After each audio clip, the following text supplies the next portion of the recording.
Hello guys, Novum here, and today I'm going to be talking about Final Fantasy XV and its connection to the Fabula Nova Crystallis. The Fabula Nova Crystallis is a Final Fantasy subseries created when Final Fantasy XIII, Final Fantasy Agito 13, and Final Fantasy Versus 13 were all announced.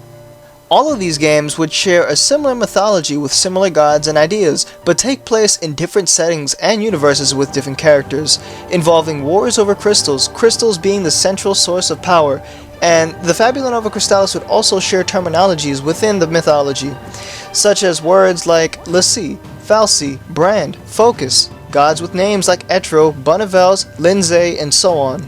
Now that that's out of the way, I'm going to tell you why I highly believe Final Fantasy XV is no longer connected to the Fabula Nova Crystallis and what the true meaning of the Final Fantasy XV logo is. So, starting with Fact 1, when Versus transitioned from Versus 13 to Final Fantasy XV, around 2015 we got word that the game would be disconnecting itself from the Fabula Nova Crystallis completely, and that they would be using the story that Nojima has wrote as a base. However, they have reshaped a lot of that story as we know. People like Stella have been cut and characters have been redesigned, as well as the opening of the game being changed.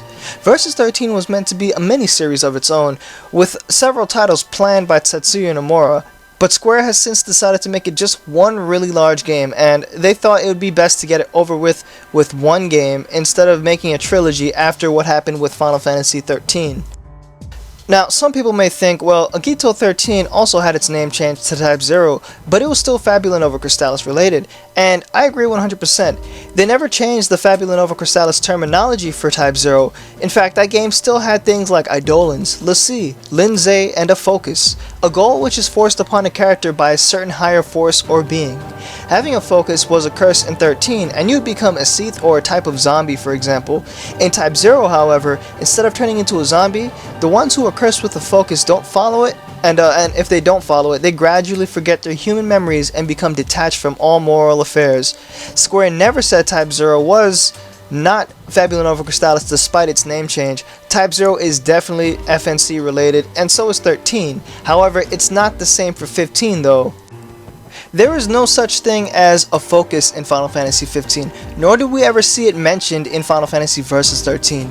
Noctis is not known to be cursed, but rather, the game just happens to have a plot that is very dire for the main character. His kingdom is lost, and he must reclaim it.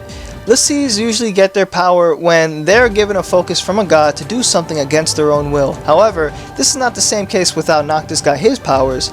Noctis inherits his powers from just being a part of the royal bloodline, the Lucis family line, whose kingdom is powered by a magic crystal. He isn't cursed or punished by a god if he doesn't go back to save the kingdom, though obviously going back is what will move the plot forward regardless, so it will happen anyways. And fact number 2, Final Fantasy XV has no such term as Eidolon. They are instead called Astrals or Archaeans. I believe every Final Fantasy has summons, and they all come with different terms like Aeon from Final Fantasy X. Eidolons were the terminology for the summons for games within the Fabula Nova Crystallis. Final Fantasy XV summons are not within the same term. Fact number 3. Though crystals are still a central point in Final Fantasy XV, crystals have always been a major thing in Final Fantasy games ever since Final Fantasy I. In the North American version, they were called orbs when being localized, but they were actually crystals in the Japanese version. Final Fantasy XV had a plot written with crystals and gods like Etro when it was Versus 13. However, as Tabata has stated, since they disconnected Final Fantasy XV from the Fabula Nova Crystallis, you can easily detach this game from that mythology and still create a story with original terms and gods, which is exactly what Square did this time around.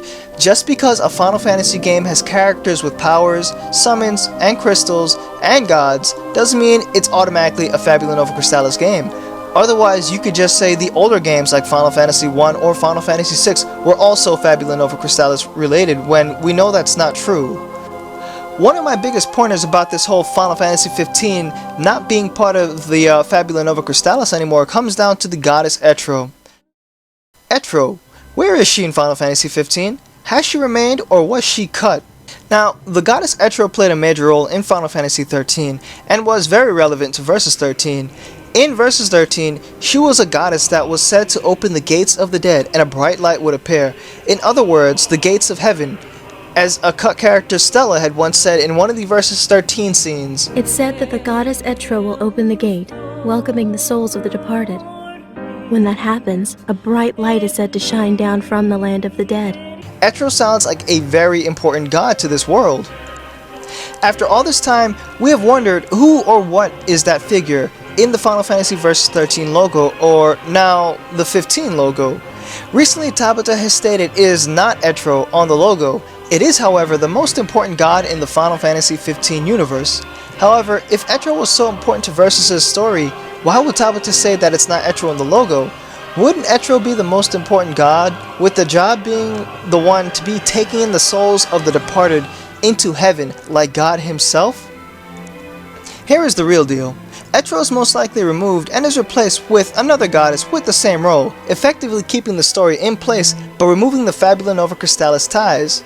But wait, if you think Etro is gone, who is this goddess now then? This is diving deep into speculation, but it is highly plausible with everything we know. So, the world of Final Fantasy 15 is called Eos. Where did this Eos name come from? Who is Eos? In Greek mythology, Eos is the goddess of dawn. What does Eos do in Greek mythology? Eos opens the gates of heaven for the sun to rise, exactly as Stella described Etro's role in Final Fantasy Versus 13. "It's said that the goddess Etro will open the gate, welcoming the souls of the departed. When that happens, a bright light is said to shine down from the land of the dead." The figure on the logo was Etro all along when this game was Versus 13. She is sleeping and there is a sun dawning behind her. That's what that circular symbol is. And if you don't believe that's a sun, then maybe the official ending of the Yoshitaka Amano Big Bang art video will give you the hint. Now, there always used to be a quote from Final Fantasy Versus 13 that would stick around in my head every now and then that pops up, and it may still have a huge role in Final Fantasy 15.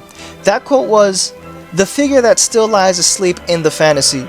What figure is sleeping? What is this quote describing? Who is it describing? So in Final Fantasy 15, we know there is a curse over the world called the Plague of Stars. This curse puts the world into eternal darkness. Tell me if this makes sense.